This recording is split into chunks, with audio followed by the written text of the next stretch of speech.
Muli, magandang hapon. Ako pa rin po inyong kasama, Eli Saludar. Ito po ang inyong kaibigan, former Secretary Jing Paras.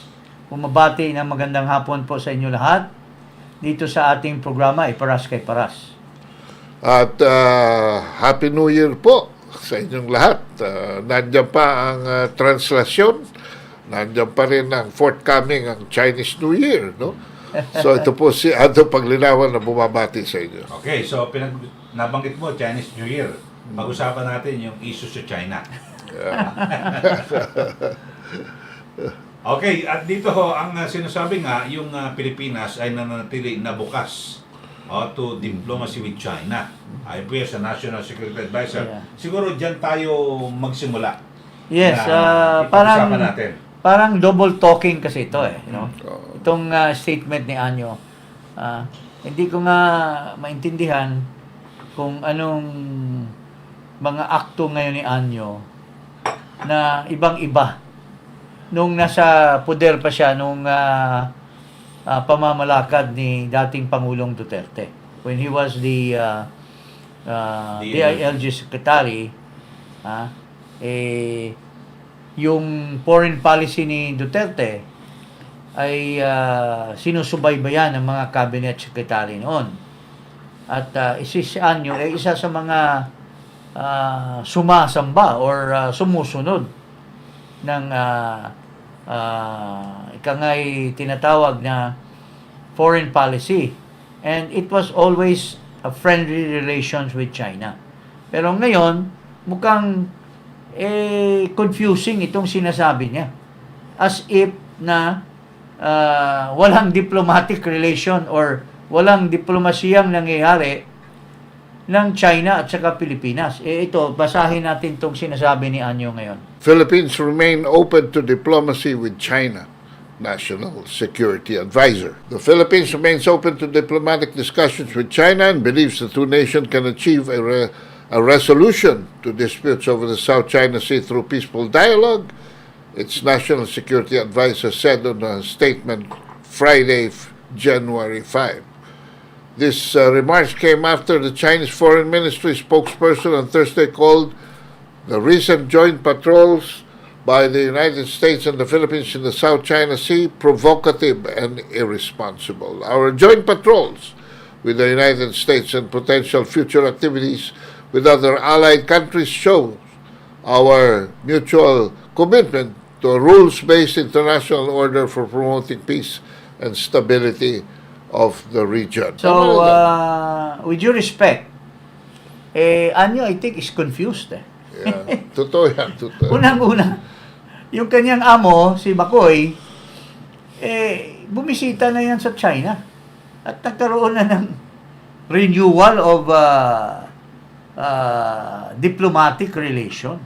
Nakapagkalap nga sila at pinagyabangan ni Marcos na may mga pledges ang China at tuloy-tuloy ang relasyon. At if Anyo is not aware, Mr. Anyo, ituloy-tuloy po yung trade relations natin with China. So how could you make such a statement that open for diplomatic dialogue? When in fact, and even in the last APEC in San Francisco, parang sunod ng sunod si McCoy Jr. kay Xi Jinping. At pinagbigyan nga ng audience. So, ibig sabihin, hindi ka privy sa mga galaw ng sarili mong boss na nakipag-diplomasiya kay McCoy, kay Xi Jinping. So, what are you trying to say? And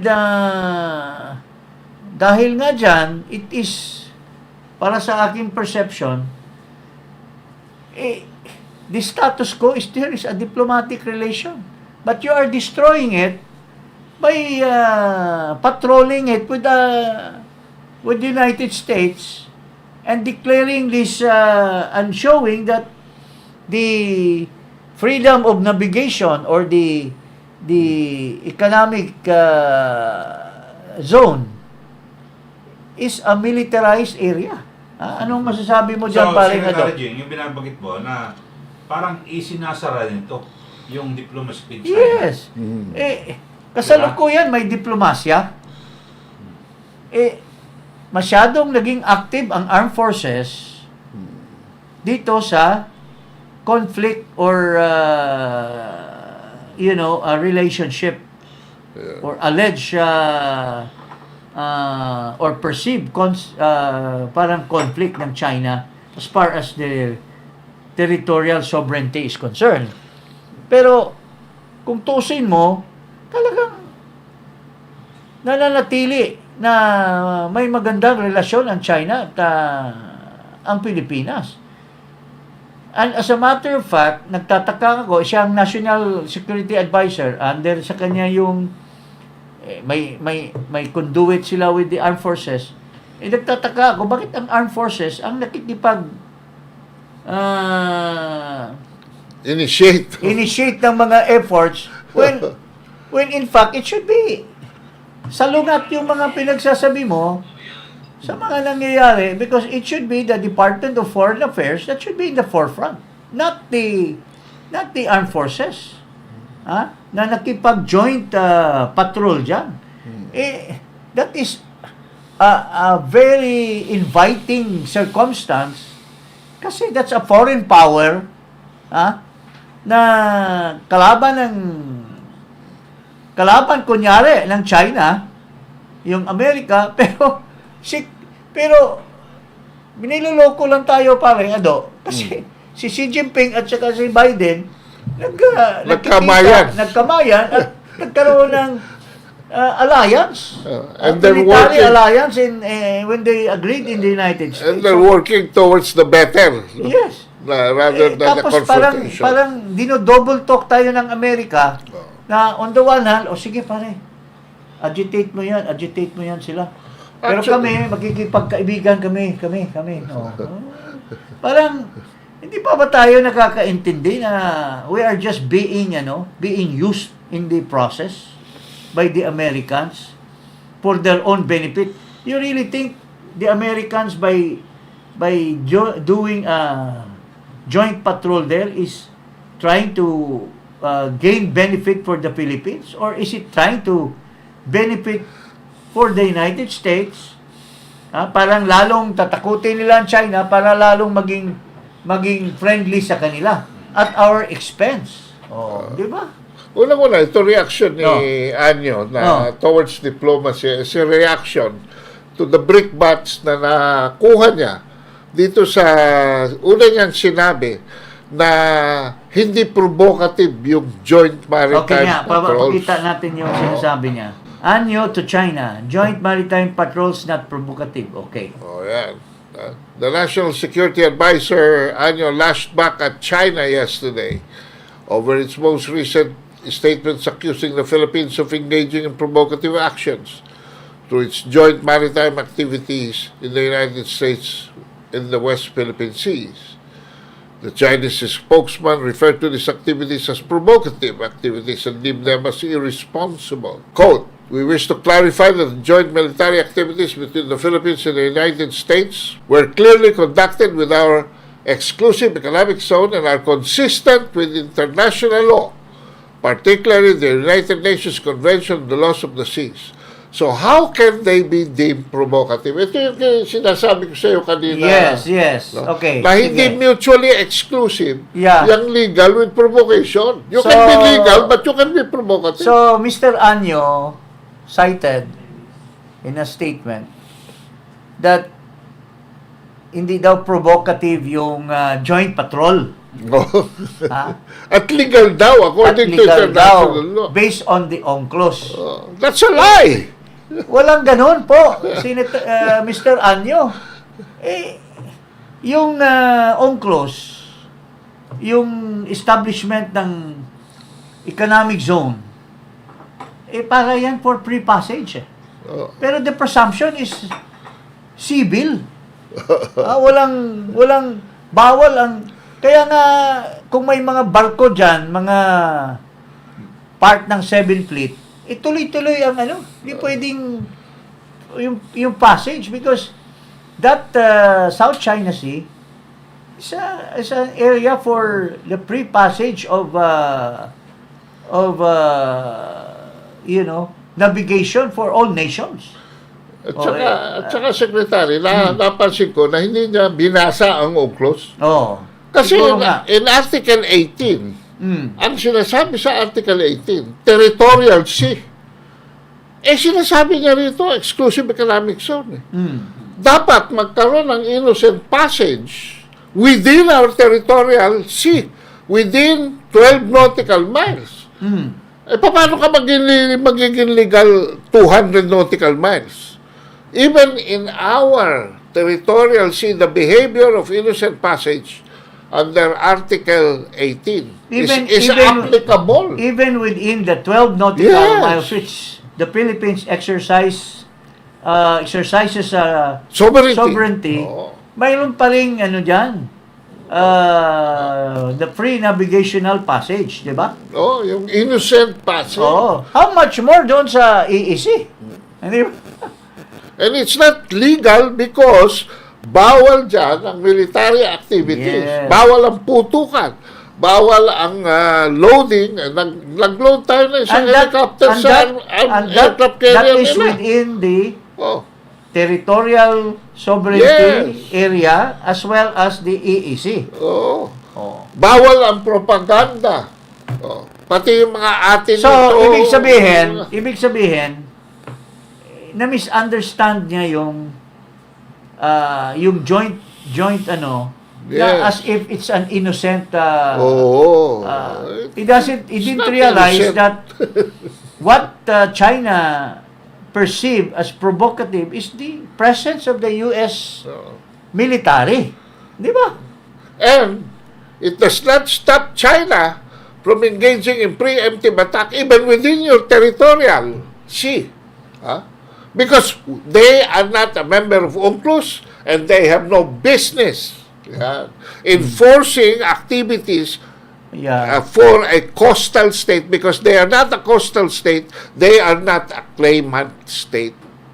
Wala siyang pakialam dito. Alien siya sa navigational issues ng although they have free passage, but in terms of wala dapat ang pakialam ang United States diyan sa enforcement of